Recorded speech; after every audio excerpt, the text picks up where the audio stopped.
Very good morning. ಇವತ್ತು transportation agriculture ಏನು ಈ ಟಾಪಿಕ್ಕು, ಅದರಲ್ಲೂ ಅಗ್ರಿಕಲ್ಚರಲ್ಲಿ ಕೂಡ ಟ್ರಾನ್ಸ್ಪೋರ್ಟೇಷನ್ ಇದೆಯಾ ಅಂತಂದರೆ ಹೌದು. ನೋಡಿ, ಅಗ್ರಿಕಲ್ಚರ್ ಕಾನ್ಸೆಪ್ಟನ್ನು ಒಂದು ದಿನದಲ್ಲಿ ಮಾಡ್ಬೋದು, ಆದರೆ ಅದರ ಕಾಂಪೊನೆಂಟ್ ಎಷ್ಟಿದೆ ಅಂತ ನಿಮಗೆ ಈಗಾಗಲೇ ಗೊತ್ತಾಗಿದೆ. Agriculture irrigation, agriculture transportation, agriculture development, agriculture MSP subsidy, ಎಲ್ಲದರ ಬಗ್ಗೆ ಮಾತಾಡಬೇಕಾದ್ರೆ ಅದರದ್ದೇ ಆದಂತಹ ಮಹತ್ವ ಇರ್ತದೆ ಅನ್ನುವಂಥದ್ದು ನಮಗೆ ಗೊತ್ತಾಗ್ತಾ ಇದೆ. ಸೊ ಅಗ್ರಿಕಲ್ಚರ್ ಟ್ರಾನ್ಸ್ಪೋರ್ಟೇಷನ್ ಅಂದರೆ ಏನು? ಈಗ ಯಾವುದೇ ಒಂದು ಫುಡ್ ಪ್ರಾಡಕ್ಟು ಅರ್ಬನ್ ಸೊಸೈಟಿಗೆ ಅಥವಾ ರೂರಲ್ ಟು ಅರ್ಬನ್ ಅಥವಾ ರೂರಲ್ ಟು ಸೆಮಿ ರೂರಲ್ ಅದಕ್ಕೆ ಟ್ರಾನ್ಸ್ಪೋರ್ಟ್ ಆಗಬೇಕು ಅಂತಂದರೆ ಟ್ರಾನ್ಸ್ಪೋರ್ಟೇಷನ್ ಇಂಪಾರ್ಟೆಂಟ್ ಆಗುತ್ತೆ. ಅಂದರೆ ಅಗ್ರಿಕಲ್ಚರ್ನ ಫ್ರೂಟ್, ವೆಜಿಟೇಬಲ್ ಅಥವಾ ಯಾವುದೇ ಒಂದು ಪ್ರಾಡಕ್ಟು ನಮ್ಮ ಕನ್ಸ್ಯೂಮರ್ಗೆ ಪರಿಚಯ ಆಗಬೇಕು ಅಥವಾ ಅದನ್ನು ತೊಗೊಳ್ಬೇಕು ಅಂತಂದರೆ ಅಗ್ರಿಕಲ್ಚರ್ ಟ್ರಾನ್ಸ್ಪೋರ್ಟೇಷನ್ನಿನ ರೋಲ್ ತುಂಬ ಇಂಪಾರ್ಟೆಂಟ್ ಇದೆ ಅಂತ. ಎಷ್ಟು ಪಾಪ್ಯುಲೇಷನಿಗೆ ನಮ್ಮ ಇಂಡಿಯಾದಲ್ಲಿ? 1.43 ಅಂದರೆ 143 ಕರೋಡ್, ಹೌದಾ?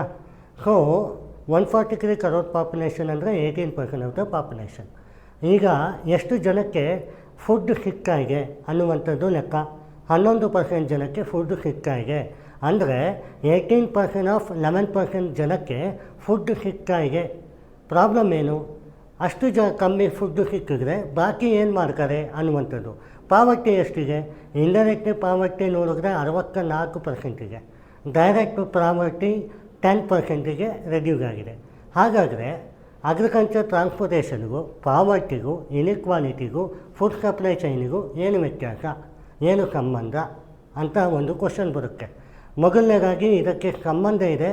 ಅಗ್ರಿಕಲ್ಚರ್ ಟ್ರಾನ್ಸ್ಪೋರ್ಟೇಷನಲ್ಲಿ ಏನಾಗ್ತಿದೆ, ಮೋರ್ ದ್ಯಾನ್ 23% ಏನಿದೆ ಫುಡ್ಡು ವೇಸ್ಟ್ ಆಗ್ತಾಯಿದೆ ಅನ್ನುವಂಥದ್ದು.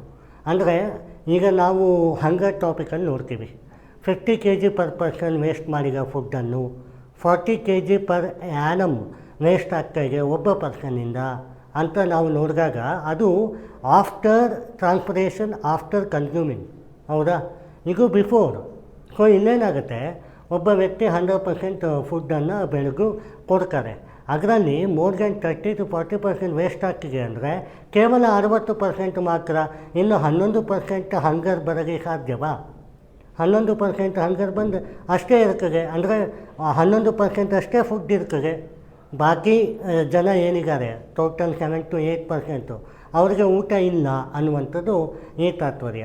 ಸೊ ಅದಕ್ಕೆ ನಾನಿಲ್ಲಿ ಕೊಟ್ಟಿದ್ದೀನಿ ನೋಡಿ, agriculture transportation refer to the facility and processing of food storage to delivery, to timely delivery and post harvest loss ಅಂತ. ಸೊ ಇದು ನಿಮಗೆ ಗೊತ್ತಾಗ್ತಿದೆ. ಯಾವುದೇ ಅಗ್ರಿಕಲ್ಚರ್ ಟಾಪಿಕ್ ಆಗಲಿ MS ಸ್ವಾಮಿನಾಥನ್ ಅವ್ರನ್ನ ಮರೀಲಿಕ್ಕಿಲ್ಲ. ಯಾಕೆ? ಹೀಗೆ ಫಾದರ್ ಆಫ್ ಗ್ರೀನ್ ರೆವಲ್ಯೂಷನ್, ಹೌದಾ? ಸೊ ಅವರು ಸ್ಟಾರ್ಟಿಂಗ್ ಟು ಇರಿಗೇಷನಿಂದ ಎಂಡ್ ಪ್ರಾಡಕ್ಟ್ ಬರುವವರೆಗೂ ಮಾತಾಡಿದ್ದಾರೆ, ರಿಸರ್ಚ್ ಮಾಡಿ ಅಂತ ಹೇಳಿದ್ದಾರೆ. ಈಗ ನೋಡಿ, Indian institute of plantation management ಇದೆ ಬೆಂಗಳೂರಲ್ಲಿ, ಹೌದಾ? ನಿಯರ್ ನಮ್ಮ ಇನ್ಸ್ಟಿಟ್ಯೂಷನ್ ಹತ್ರನೇ ಇದೆ. ಸೊ ಇದು ನೋಡ್ತಾ ಇರ್ತೀರಿ, ಹಾರ್ಟಿಕಲ್ಚರ್ ನೋಡ್ತಾ ಇರ್ತೀರಿ. ನಿಮಗೆ ಇದರಲ್ಲಿ ಶಿರಸಿ ಆ ಭಾಗದಲ್ಲೆಲ್ಲ horticulture, Indian institute of horticulture ಇದೆ. ಸೊ ಅಲ್ಲೆಲ್ಲ ನಿಮಗೆ ಗೊತ್ತಾಗ್ತಿದೆ how important the agri business is ಅಂತ. ಇದನ್ನು ಪ್ರೈಮರಿ ಸೆಕ್ಟರ್ ಅಂತ ಕರೀತಾರೆ, ಹೌದಾ? ಗ್ರೀನ್ ಎಕಾನಮಿ ಅಂತ ಕರೀತಾರೆ, ಹೌದಾ? ಸೊ ಈ ಎಲ್ಲ ಪಾಯಿಂಟ್ಸು ನಾನು ಯಾಕೆ ಹೇಳ್ತಾ ಇದ್ದೀನಿ ಅಂದರೆ, you can directly write to 150 or 250 mark in examination ಅನ್ನುವಂಥದ್ದು. ಸೊ ಈಗ ನೋಡಿ, ಇದರಲ್ಲಿ ಆಬ್ಜೆಕ್ಟಿವ್ ಏನು ಬರ್ತದೆ? Post harvest loss. ನಾನು ಹೇಳ್ತಿರೋದು ಟೋಟಲ್ ವೇಸ್ಟ್ ಆಗ್ತಾ ಇರೋದು ಟ್ರಾನ್ಸ್ಪೋರ್ಟೇಷನಿಂದ 30 to 40%. ಆದರೆ ಪೋಸ್ಟ್ ಹಾರ್ವೆಸ್ಟ್ ಲಾಸ್ ಏನಿದೆ ಅದು 10 to 15% ಆಗ್ತಾಯಿದೆ. ಅಂದರೆ ಹಾರ್ವೆಸ್ಟ್ ಮಾಡಾದ ಮೇಲಿನ ಲಾಸ್, ಬಿಫೋರ್ ಟ್ರಾನ್ಸ್ಪೋರ್ಟೇಷನ್ಗಿಂತ. ಹೆಚ್ಚು ಟೈಮ್ಲಿ ಮಾರ್ಕೆಟ್ ಅಕ್ಸೆಸ್ ಬೇಕಲ್ಲ. ಈಗ ಕೆಲವೊಂದು ಪ್ರಾಡಕ್ಟು ಅದಕ್ಕೊಂದು ಟೈಮ್ ಲಿಮಿಟ್ ಇರ್ತದೆ. ಈಗ ಟೊಮೆಟೊ ಒಂದಿಷ್ಟು ದಿನ ಅದು ಚೆನ್ನಾಗಿರ್ತದೆ, ಆಮೇಲೆ ಹಸಿ ಆಗ್ತದೆ, ಅದು ತಿನ್ನಲಿಕ್ಕೆ ಯೋಗ್ಯ ಇರೋದಿಲ್ಲ. ಸೊ ಮಾರ್ಕೆಟಿಗೆ ಬಂದರೂ ಕೂಡ ಅದಕ್ಕೆ ಬೆಲೆ ಸಿಗೋದಿಲ್ಲ. ಇನ್ನು ನಮಗೆ ಗೊತ್ತು, ನಮ್ಮ ಡೈವರ್ಸಿಟಿ ಇನ್ ಇಂಡಿಯಾ ನೋಡಿದ್ರೆ ಜಿಯೋ ಪೊಲಿಟಿಕಲ್ ಸಿನಾರಿಯೋದಲ್ಲಿ Himalayan, Deccan plateau, coastal area, northern peninsula, north east India ಎಲ್ಲವನ್ನ ನಾವು ನೋಡ್ತೀವಿ. ಇದರಲ್ಲಿ ನಮಗೇನು ಗೊತ್ತಾಯಿತು, ನಾವು ಒಂದೇ ಥರ ಇಲ್ಲ. ಇವೊಂದು ಇಂಡಿಯಾ ರೈಸ್ ಪ್ರೊಡ್ಯೂಸ್ ಏನಿದೆ ಮತ್ತು ಇಂಪೋರ್ಟ್ ಏನಿದೆ, ಎಕ್ಸ್ಪೋರ್ಟ್ ಏನಿದೆ ಅದು ಹೈಯೆಸ್ಟಿಗೆ ರೈಸಿಗೂ. ವೀಟಿಗೂ ಇದೆಯಾ? ಇಲ್ಲ. ಸೊ ನಮ್ಮಲ್ಲಿ ಸದರ್ನ್ ಕರ್ನಾಟಕ, ಸದರ್ನ್ ಇಂಡಿಯಾ ಬಂದರೆ ರೈಸ್, ಅದೇ ನೀವು ನಾರ್ತ್ ಇಂಡಿಯಾ ಬಂದರೆ ವೀಟ್. ಸೊ ಇಲ್ಲೇ ಡೈವರ್ಸಿಟಿಯನ್ನು ನೋಡ್ತೀರಿ. ಸೊ ಆ ಡೈವರ್ಸಿಟಿಯನ್ನು ಮೇಂಟೈನ್ ಮಾಡಬೇಕು ಅಂದರೆ ಪ್ರಾಪರ್ ಮಾರ್ಕೆಟ್ ಅಕ್ಸೆಸ್ಸಿಗೆ ರೀಚ್ ಆಗುವ ಪ್ರಾಡಕ್ಟ್ ಇರಬೇಕಲ್ವಾ? ಆ್ಯಂಡ್ ರೈತಾಪಿ ವರ್ಗದವರು ಕೂಡ ಅದನ್ನು ಡಬಲಿಂಗ್ ಆಫ್ ಇನ್ಕಮ್ಗೆ ಬೇಡಿಕೆ ಇರ್ತಾರೆ, ಫಾರ್ಮರ್ ಸೂಸೈಡ್ ಮಾಡ್ಕೊಡ್ಬಾರ್ದು ಅಂತಾರೆ. ಸೊ ಇದನ್ನೆಲ್ಲ ನೀವು ನೋಡ್ತಾ ಇದ್ದಾಗ food security maintaining A lot ಅಂತ ಗೊತ್ತಾಯಿತು. ಸೊ ಇದನ್ನು ನೀವು ಅದ್ಭುತವಾಗಿ ಬರಿಬೋದು. ಈಗ ನೋಡಿ, ನಾನೀಗ 85% of the farmers are small and marginal. ನಿಮಗೆ ಗೊತ್ತು, land holding capacity Rajasthan highest ಇದೆ, ಗುಜರಾತ್ ನೆಕ್ಸ್ಟ್ ಇದೆ. ಸೊ ನಮ್ಮ ಗ್ರ್ಯಾಂಡ್ ಫಾದರ್ ಕಾಲದಲ್ಲಿ ಎಲ್ಲರಿಗೂ ಲ್ಯಾಂಡ್ ಅತಿ ಹೆಚ್ಚಾಗಿತ್ತು, ಅಂದರೆ ಮೋರ್ ದೆನ್ 100-200 ಎಕರ್ಸು. ಅದೇ ಈಗ ಪ್ರಸ್ತುತವಾಗಿ ನೋಡ್ತಾ ಬಂದಾಗ ಇನ್ನು ಮುಂದೆ 1 ಎಕರೆ ಸಿಗೋದು ಕಷ್ಟ ಇದೆ ಅನ್ನುವಂಥದ್ದು. ಸೊ ಅಂಥ ಕ್ಯಾಂಡಿಡೇಟ್ಸ್ ಎಷ್ಟಿದ್ದಾರೆ? 85% ಇದ್ದಾರೆ. ಸೊ 85% ಬರೀತಕ್ಕಂತಹ ಇರಿಗೇಷನ್ ಮತ್ತು ಡ್ರೈ ಲ್ಯಾಂಡ್ ಯಾವುದೇ ಆಗಿರ್ಬೋದು, ಅದರ ಫುಡ್ ಕೆಪಾಸಿಟಿ ಕಡಿಮೆ ಇರುತ್ತದೆ. ಸೊ ಕಡಿಮೆ ಇರುವ ಪದಾರ್ಥ ಮಾರ್ಕೆಟಿಗೆ ಬರುವ ಮುಂಚೆಯೇ ಕೊಳ್ತೋಗ್ರೆ, ಅಥವಾ ಮಾರ್ಕೆಟಿಗೆ ಬರುವ ಮುಂಚೆಯೇ ಸ್ಪಿಲ್ ಓವರ್ ಆದರೆ, ಅಥವಾ ಮಾರ್ಕೆಟಿಗೆ ಬರದೇ ಇದ್ದರೆ. So that is why agriculture transportation is very very important. ಈಗ ನೋಡಿ, ಕಾನ್ಸ್ಟಿಟ್ಯೂಷನ್ ನಿಗಾ-ನೀತಿ ಬಗ್ಗೆ ಮಾತಾಡುವ. ಸಸ್ಟೈನಬಲ್ ಡೆವಲಪ್ಮೆಂಟ್ ಗೋಲ್ 2 ಅಂದರೆ ಏನು? Zero hunger. ಈಗ ಇಡೀ ಬೇಗಷ್ಟು ಹಂಗ್ರಿ ಬಗ್ಗೆ ಇದೆ, ನ್ಯೂಟ್ರಿಷನ್ ಬಗ್ಗೆ ಇದೆ. Article 51 direct principle of state policy ಏನು ಹೇಳ್ತದೆ? Protect the interest of the nature, environment ಅಂತ ಹೇಳ್ತದೆ. ಆರ್ಟಿಕಲ್ 48 ಏನು ಹೇಳ್ತದೆ? ಅಗ್ರಿಕಲ್ಚರ್ ಆರ್ಗನೈಸೇಷನ್ ಬಗ್ಗೆ ಮಾತಾಡ್ತದೆ. ಈಗ ನೋಡಿ, ಇನ್ನೊಂದು ಇಂಪಾರ್ಟೆಂಟಿಗೆ ಸಸ್ಟೈನಬಲ್ ಡೆವಲಪ್ಮೆಂಟ್ ಗೋಲ್ ನಂಬರ್ 12 ಏನು? Responsible consumption and the production. ಅಂದರೆ ನೀವು ಪ್ರೊಡಕ್ಷನ್ ಮಾಡ್ತೀರಿ, ಅದನ್ನು ಕನ್ಸಂಪ್ಷನ್ ಮಾಡಿಕೊಳ್ಳೇಬೇಕು, ಆ್ಯಂಡ್ ಪ್ರೊಡಕ್ಷನ್ ಮಾಡೋದ್ರಲ್ಲಿ ಬೆನಿಫಿಟ್ಟು ಸಿಗಬೇಕು ಅನ್ನುವಂಥದ್ದೇ ತಾತ್ಪರ್ಯ. ಅಂದರೆ A=B, B=A ಅಂತ ಗೊತ್ತಾಯಿತು.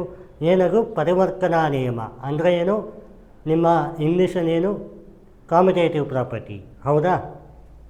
ನೆಕ್ಸ್ಟು ಇನ್ನೊಂದು ಸೆಲ್ಫ್ ಹೆಲ್ಪ್ ಗ್ರೂಪ್ ಇದೆ, ವುಮೆನ್ ಆರ್ಗನೈಸೇಷನ್, NGO, ಹೌದಾ? ವುಮೆನ್ ಫಾರ್ಮರ್ಸನ್ನು ಯಾಕೆ ಬೇಕು ಅಂತ ಇದರ ಇಂಪಾರ್ಟೆನ್ಸು ನಿಮಗೆ ಗೊತ್ತಿದೆ. Farmers are the back bone of India. Farmers are now should well educated. Youth ಎಷ್ಟು ಜನ ಫಾರ್ಮರ್ಸ್ ಆಗ್ತಾ ಇದ್ದಾರೆ? ಯಾರಿಗೆ ರೈತಾಪಿ ವರ್ಗದಲ್ಲಿ ಜೀವನ ಮಾಡಲಿಕ್ಕೆ ಇಷ್ಟ ಇದೆ? ಗೊತ್ತಿಲ್ಲ. ಮೊದಲು ಯಾಕೆ ಇಷ್ಟ ಇಕ್ಕು? ಲ್ಯಾಂಡ್ ಕೆಪಾಸಿಟಿ ಜಾಸ್ತಿ ಇಕ್ಕು, ಇರಿಗೇಟೆಡ್ ಲ್ಯಾಂಡು, ಕೂತು ತಿನ್ನುವಷ್ಟಿಕ್ಕು. ಈಗ ಆ ಥರ ಪರಿಸ್ಥಿತಿ ಇಲ್ಲ ಸರ್ ಅನ್ನುವಂಥದ್ದು. ಸೊ ಕುಟುಂಬಶ್ರೀ ಏನು ಮಾಡ್ತಾಯಿದೆ? ವುಮೆನ್ ಅಗ್ರಿಕಲ್ಚರ್ ಫಾರ್ಮಿಂಗನ್ನು ಎತ್ತಿ ಹಿಡಿದಿದೆ. ಸೊ ಇದರ ನಿಟ್ಟಿನಲ್ಲಿ ನೋಡಿದಾಗ Kerala supported for women farming ಅನ್ನುವಂಥದ್ದು ಒಂದು ಬ್ರೈಟ್ ಎಕ್ಸಾಂಪಲ್ ಆಗಿ ತೊಗೋಬೋದು. ಇನ್ನು ನಮ್ಮ ಕೇಸ್ ಸ್ಟಡಿ ನೋಡಿ, ಇಲ್ಲೊಂದು ಕೇಸ್ ಸ್ಟಡಿ ಕೊಟ್ಟಿದ್ದೀನಿ, ಈ ನ್ಯಾಮ್ ಅಂತ. ಈಗ 2021 ಶೀರ್ಷಿಕೆಯಾಗಿ ಬಂದಂಥದ್ದು ನೋಡಿ. ಈ ನ್ಯಾಷನಲ್ ಅಗ್ರಿಕಲ್ಚರ್ ಮಾರ್ಕೆಟ್ ಅಂತ ಇದರ ಹೆಸರು. ಏನಿದು? ಎಲೆಕ್ಟ್ರಾನಿಕ್ ಮೀಡಿಯಾ ಯೂಸ್ ಮಾಡಿಕೊಂಡು ಮಾರ್ಕೆಟ್ ಅಕ್ಸೆಸ್ಸನ್ನು ಕೊಡಬೇಕು ಅಂತ ಅಗ್ರಿಕಲ್ಚರ್ ಮಾರ್ಕೆಟಿನಲ್ಲಿ ನಾನು ಇದನ್ನು ಹೇಳಿದ್ದೀನಿ. ಈಗ ನೋಡಿ, 1000+ ಮಂಡೀಸಿಗೆ ಫಾರ್ಮರ್ಸ್, ಟ್ರೇಡರ್ಸ್ ಆ್ಯಂಡ್ ಬೈಯರ್ಸ್ ಅಷ್ಟು ಜನ ಈ ಟೆಕ್ನಾಲಜಿಕಲ್ ಮೂಲಕ ಯಾವ ಪ್ರಾಡಕ್ಟ್ ಬೇಕೋ ಅದನ್ನು ಬೈ ಮಾಡ್ಬೋದು ಅನ್ನುವಂಥದ್ದು ಸ್ಮಾರ್ಟ್ ಬಿಸ್ನೆಸ್. ಹಾಗೆ ಆ್ಯಂಡ್ ಕ್ವಾಲಿಟಿ ಅಸೆಸ್ಮೆಂಟ್ ಗ್ರೇಡಿಂಗ್, ಯಾವುದೇ ಕಡೆಗೆ ಟ್ರಾನ್ಸ್ಪೋರ್ಟೇಷನ್ ಸ್ಪಿಲ್ ಓವರ್ ಆಗೋದಿಲ್ಲ. ಇನ್ ಟೈಮ್ ಟ್ರಾನ್ಸ್ಪೋರ್ಟೇಷನ್ ಬರ್ತದೆ, ಇನ್ ಟೈಮ್ ಪ್ರೊಡ್ಯೂಸ್ ಆಗ್ತದೆ, ಇನ್ ಟೈಮ್ ಕನ್ಸ್ಯೂಮರ್ ಹತ್ರ ಹೋಗುತ್ತೆ. ಸೊ ಇಲ್ಲಿ ಯಾವುದೇ ಕಡೆಗೆ ಥರ್ಡ್ ಪಾರ್ಟಿ ಇನ್ವೆಸ್ಟಿಗೇಷನ್ ಇರೋದಿಲ್ಲ, ಸಪ್ಲೈ ಚೈನ್ ಆರಾಮಾಗುತ್ತೆ ಅನ್ನುವಂಥದ್ದು. So this is why and 1.75 crores of farmers and 1 lakh traders are registered ಅಂತ.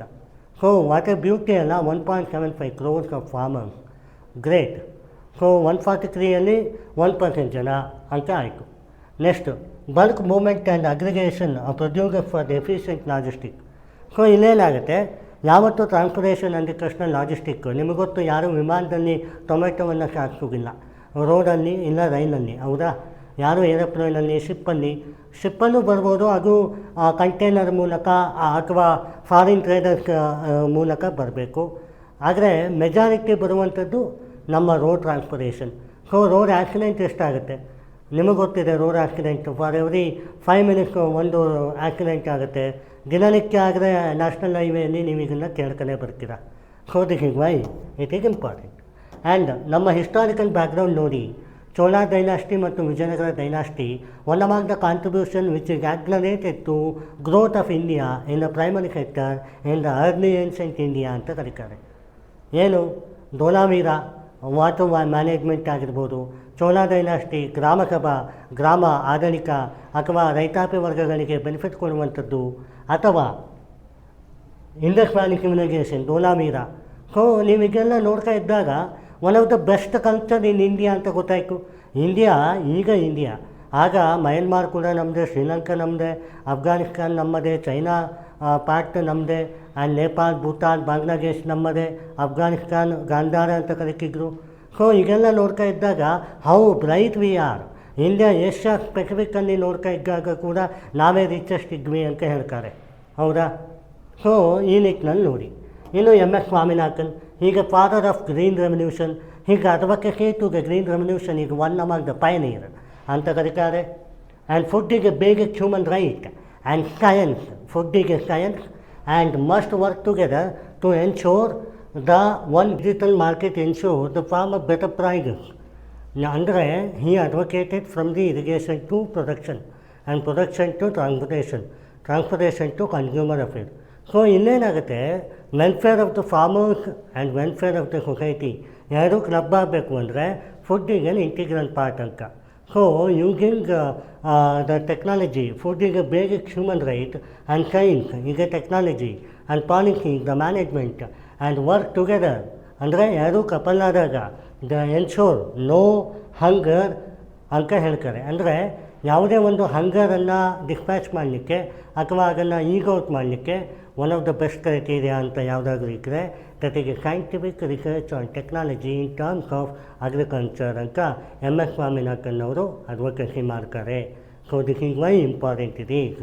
ಇನ್ನು ನೋಡಿ, I have given you some of the important, ಇದು ನನ್ನ ರಿಟರ್ನ್ ನೋಟ್ಸು. ಏನು ಮಾಡರ್ನ್ ಅಗ್ರಿಕಲ್ಚರ್ ಇರಿಗೇಷನ್ ಯಾವಾಗನ್ನ ಹೇಳ್ತದೆ ಅಂತ. ಒಂದು road, rain, water, air. Advantage ಏನು, ಡಿಸ್ಅಡ್ವಾಂಟೇಜ್ ಏನು, ಇದ್ರ ಬಗ್ಗೆ ನಿಮಗೆ ಗೊತ್ತಿದೆ, ನಾನು ಹೇಳೋ ಅವಶ್ಯಕತೆಯೇ ಇಲ್ಲ. ರೋಡ್ ಟ್ರಾನ್ಸ್ಪೋರ್ಟೇಷನ್ ಜನರಲಿ ಮಾಡ್ತಾರೆ, ಶಾರ್ಟ್ ಡಿಸ್ಟೆನ್ಸ್ ಆ್ಯಂಡ್ ಲಾಂಗ್ ಡಿಸ್ಟೆನ್ಸಿಗೆ ರೈಲ್ವೇ ತೊಗೋತಾರೆ, ಆ್ಯಂಡ್ ಹೆವಿ ಲಾಂಗ್ ಡಿಸ್ಟೆನ್ಸಿಗೆ ಶಿಪ್ಮೆಂಟು ಆಗುತ್ತೆ, ಅಂದರೆ foreign to foreign. So aeroplane ಈಗ ವೆರಿ ನೆಗ್ಲಿಜಿಬಲ್, ಹೌದಾ?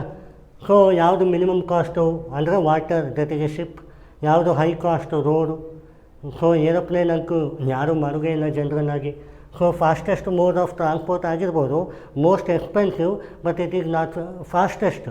ಯಾವುದೋ ಒಂದು ತುಂಬ ಬೆಲೆ ಬಾಳುವ ಚಿನ್ನ ವಜ್ರಗಳು ಮಾಡುವ ಚಾನ್ಸಸ್ ಇದೆ, ಅದು ಇನ್ ದ ನ್ಯಾಷನಲ್ ಕೆಪಾಸಿಟಿ ಮೇಲೆ ಹೋಗುತ್ತೆ, ಅದು ಆರ್ಮಿ ಬೇಸಲ್ಲಿ. So this is why it is important. You can write it directly to examination ಇದರಲ್ಲಿ. ಇಲ್ಲಿ ನೋಡಿ, ಗೌರ್ಮೆಂಟ್ ಇನಿಷಿಯೇಟಿವ್ ಈ ಟ್ರಾನ್ಸ್ಪೋರ್ಟೇಷನ್ ಬಗ್ಗೆ, ಅಂದರೆ ಅಗ್ರಿಕಲ್ಚರ್ ಟ್ರಾನ್ಸ್ಪೋರ್ಟೇಷನ್ ಬಗ್ಗೆ ಏನೇನು ಮಾತಾಡ್ತಾರೆ ಅಂತ. ಸೊ ಇಲ್ಲಿ ನೋಡಿ, ಪ್ರಧಾನ ಮಂತ್ರಿ ಗ್ರಾಮ ಸಡಕ್ ಯೋಜನಾ, ಈ national agriculture market, cold chain infrastructure scheme, inland water transport treaty ಅಂದರೆ ನಿಮ್ಮ ಶಿಪ್ಮೆಂಟ್ ಏರಿಯಾಗೆ, ಮತ್ತು railway initiative for agriculture, separate ಬೋಗಿಯನ್ನು ಮಾಡಬೇಕು ಅಂತ, ಟೆಕ್ನಾಲಜಿಕಲ್ ಇಂಟಿಗ್ರೇಷನ್ ಆ್ಯಂಡ್ ಇನೇಷನ್. ನಿಮಗೊತ್ತು, Israel is known for technology, India is known for innovation ಅಂತ. So one of the best criteria. ಈಗ ಚಾಲೆಂಜಸ್ ಏನು, limited use of technology, fragmented supply chain and high transportation cost, ಮತ್ತು inadequate cold chain infrastructure, poor rural connectivity ಅಂತ ಕರೀತಾರೆ. So ಈ ಒಂದು ಚಾಲೆಂಜಸ್ಗೆ ಏನಿದೆ, fragmented land ಆಗಿರ್ಬೋದು, ಅಥವಾ ಪೂರ್ ಲ್ಯಾಂಡ್ ಕೆಪಾಸಿಟಿ ಇರ್ಬೋದು, ಮೇಂಟೆನೆನ್ಸ್ ಮಾಡಲಿಕ್ಕೆ ಬರ್ತಿರೋದಿಲ್ಲ, ಪ್ರೊಡಕ್ಷನ್ ಆಗ್ತಿಗೆ ಕನ್ಸ್ಯೂಮರ್ಗೆ ರೀಚ್ ಆಗ್ತಾ ಇರೋದಿಲ್ಲ. So this is one of the high pitch area, ಹೌದಾ? So that is why UPSC agriculture transportation ಅಂತಲೇ ಒಂದು ಸಬ್ ಟಾಪಿಕ್ ಆಗಿ ಕೊಟ್ಟಿದ್ದಾರೆ. ಯೂಶ್ವಲಿ ಜನ ಹೇಗೆ ಓದ್ತಾರೆ ಅದ್ರಾಗೆ ನ್ಯೂ ಪೀಪಲ್ ಅಂತಂದರೆ ಅಗ್ರಿಕಲ್ಚರ್ ಅಂತ ಒಂದೇ ಒಂದು ಟಾಪಿಕ್ ಓದ್ತಾರೆ. ಸೊ ಅಗ್ರಿಕಲ್ಚರ್ ಟ್ರಾನ್ಸ್ಪೋರ್ಟೇಷನ್ನೇ ಸಪ್ರೇಟ್ ಮಾಡೋದಿಲ್ಲ.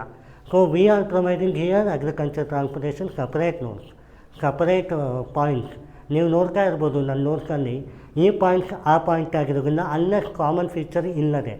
ಸೊ ಒಂದು ನೋಟ್ಸನ್ನು ಮಾಡಬೇಕಾದ್ರೆ ನಾನು ಮಿನಿಮಮ್ 5 to 10 ಟೈಮ್ಸ್ ಅದನ್ನು ನಾನು ಸ್ಕ್ರೂಟನಿ ಮಾಡಿರ್ತೀನಿ. And it is all typed notes, ಯಾವುದು ಪ್ರಿಂಟೆಡ್ ಈಗಲ್ಲ. ಯಾವುದೂ ಕಾಪಿ ಹೊಡೆದಿರಿಗೂ ಅಲ್ಲ, ಗೊತ್ತಾಯ್ತಾ? ಸೊ ದಟ್ ಇಸ್ ವೈ ಜ್ಞಾನಿ ಅಥೆಂಟಿಸಿಟಿ ಅನ್ನುವಂಥದ್ದು. ಮೇನ್ಸಿಗೆ ಇಷ್ಟು ಸಫಿಷಿಯೆಂಟಾ?